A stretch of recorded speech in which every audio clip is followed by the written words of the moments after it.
5वटा ह्याबिटहरु जसले चाहिँ तपाईलाई युट्युबमा ग्रो गर्नलाई मद्दत गर्न सक्छ। फर्स्ट भनेको सुट एभ्रीथिङ।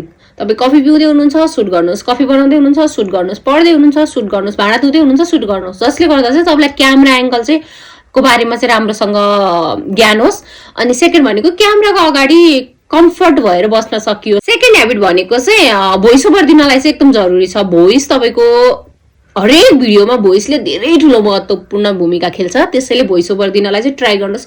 अपलोडै गर्नुपर्छ भन्ने छैन तपाईको सबै भिडियोहरु, तर भोइस ओभर गरेर आफै सुन्नुस्, बारबार सुन्नुस्। यतिको भिडियोहरु चाहिँ युट्युबमा हाल्दाखेरि चाहिँ चल्दा कि चल्दैन होला भनेर चाहिँ ट्राई गर्नु होला।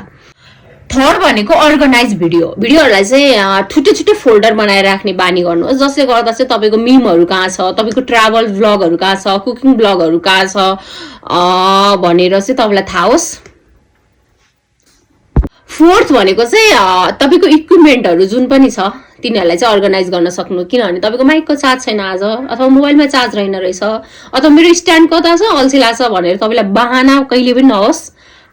फिफ्थ भनेको चाहिँ मेक टाइम टेबल। तपाई कुन दिन स्क्रिप्ट बनाउँदै हुनुहुन्छ, कुन दिन भिडियो सुट गर्दै हुनुहुन्छ, अथवा कुन टाइममा भिडियो एडिट गर्दै हुनुहुन्छ। जस्तै अब तपाईले टाइम टेबल बनाउँदाखेरि घरमा कोही पनि नभएको बेलामा, शान्त भएको बेलामा चाहिँ भोइस ओभर दिन सक्नुभयो।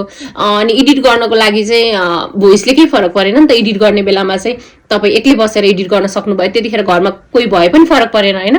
त्यही भएर तपाई टाइम टेबल बनाउनु भयो भने चाहिँ तपाईलाई कुन बेला सुट गर्ने, क्यामेरामा नेचुरल लाइट कुन बेला आउँछ भनेर तपाईलाई सबै कुरा थाहा भयो भने इजी हुन्छ।